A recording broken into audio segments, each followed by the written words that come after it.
Sweetheart, you can't keep going like this. I don't have a choice. These are my kids. I have to provide. He scrubbed floors until midnight every single night. The restaurant kitchen was brutal. Hot grease, angry chefs. David, you taking trash home again? You need anything from me right now? Back home, his kids sat at an empty kitchen table. The fridge had expired milk, some crackers. That was it for them. I'm hungry, but if we tell Dad when he calls, he'll only worry more than he does already.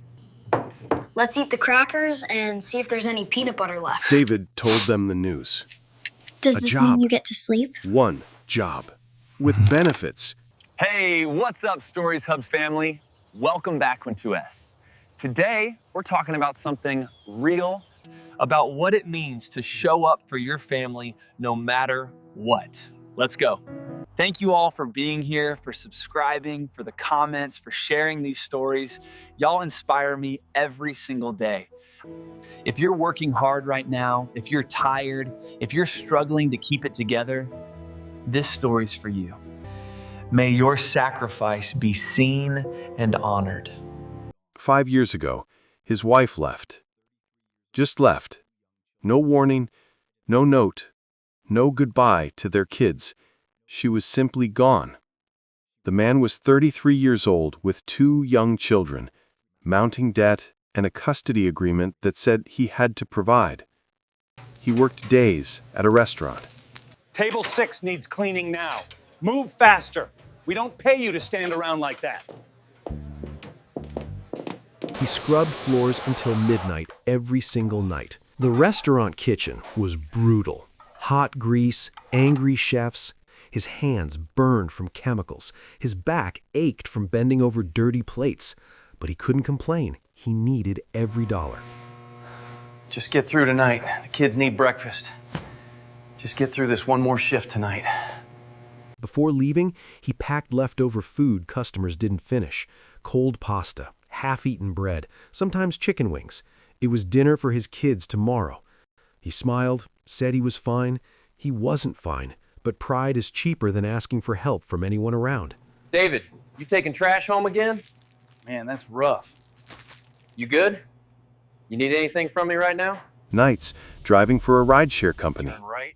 Early mornings, stocking shelves at a warehouse. 3 jobs, sometimes overlapping. 4 a.m. The warehouse was freezing cold. His breath made clouds in the air. Heavy boxes, endless shelves reaching the warehouse ceiling. Pick up the pace. We got 3 trucks to unload before 6, and you're moving like you're half asleep. He was half asleep. He'd left the rideshare at 3 a.m., got home, kissed his sleeping kids, changed clothes, came straight here immediately. I can do this. 2 more hours. Just 2 more hours here. Then the restaurant shift begins. Muscles screamed. His vision blurred from exhaustion. He lifted another box, and another, and another. The clock moved too slowly now. Buddy, you're here every morning looking like you haven't slept in days, and I'm telling you this pace is killing you and can't last. He didn't answer, because the answer was he didn't sleep. Sleep was a luxury. His kids were the necessity he chose always. Always exhausted. Always broke. His kids learned to be quiet. They learned that their dad was tired. It's okay, Dad. We can make sandwiches. I can do my homework by myself, Daddy.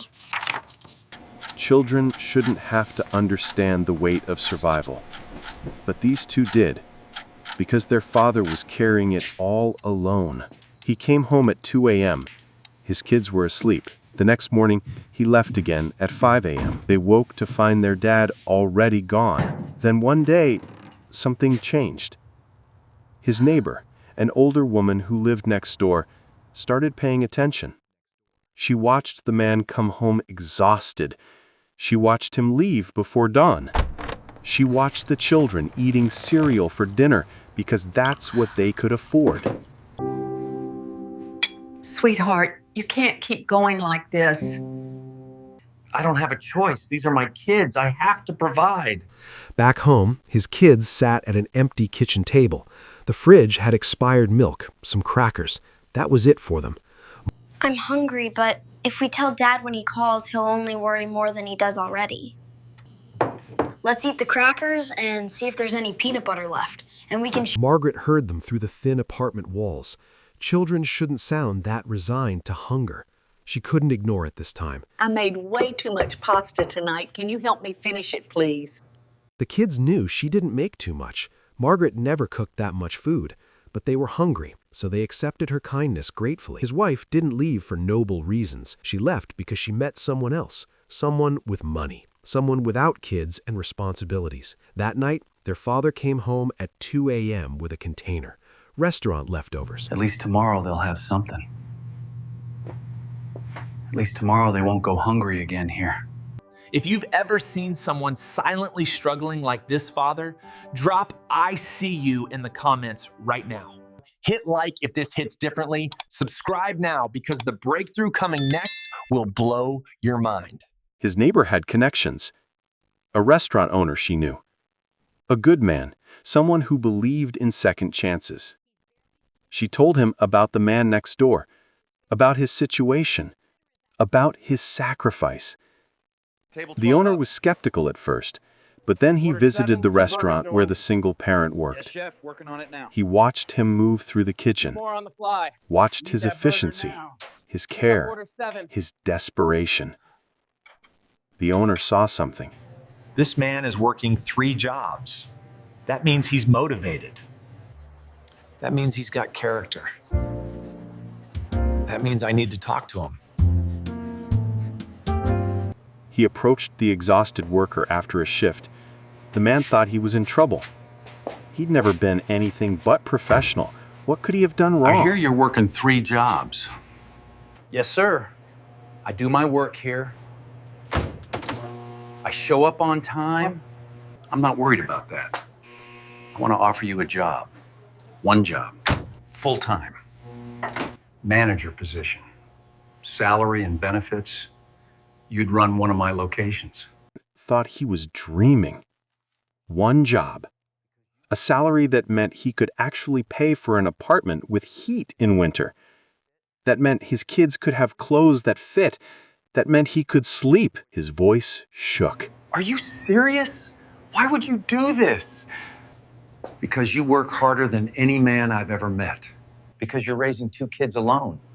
Because I remember being broke and someone helped me. Now it's my turn to help. The man took the job. 1 job. For the first time in 5 years, he had weekends with his children. He had evenings.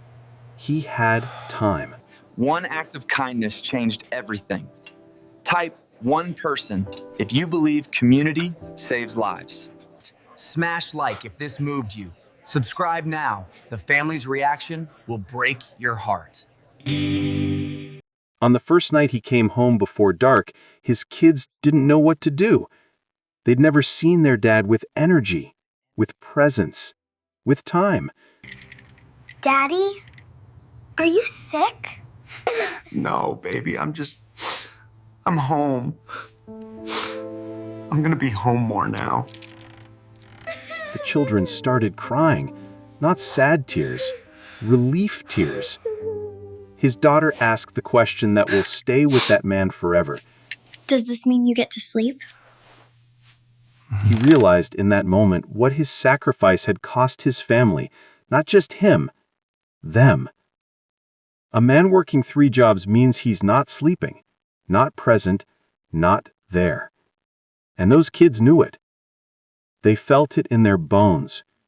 They understood sacrifice at ages they should have only understood cartoons and recess. 1 job, that's all it took. 1 person believing in someone, and a whole family's life transformed. New job changed everything about his life. He wore a clean manager's uniform now, had an office with his name on it. Great job today, everyone. Marcus, excellent work on that large party. And you're becoming our strongest team member here. He didn't just manage, he cared genuinely. He remembered birthdays, asked about families, created the environment he'd always wanted to work in himself. Boss, you're different from other managers. You actually see us. You treat us like we're human beings, not robots. Every evening, he walked Jen. elderly Let me help customers you to with their that bag. cars, held doors Watch your step open, on the curb made now, sure okay? everyone felt valued and welcomed in his restaurant space. People noticed his kindness. Customers asked for him by name. The restaurant's reputation grew. If this moved you, hit like. Comment about someone you know who's working themselves to exhaustion. Next week, a college student discovers her professor has been paying her tuition for 2 years without her knowing. The reason why? It'll restore your faith. Make sure you're subscribed. Thank you for being here. Peace out.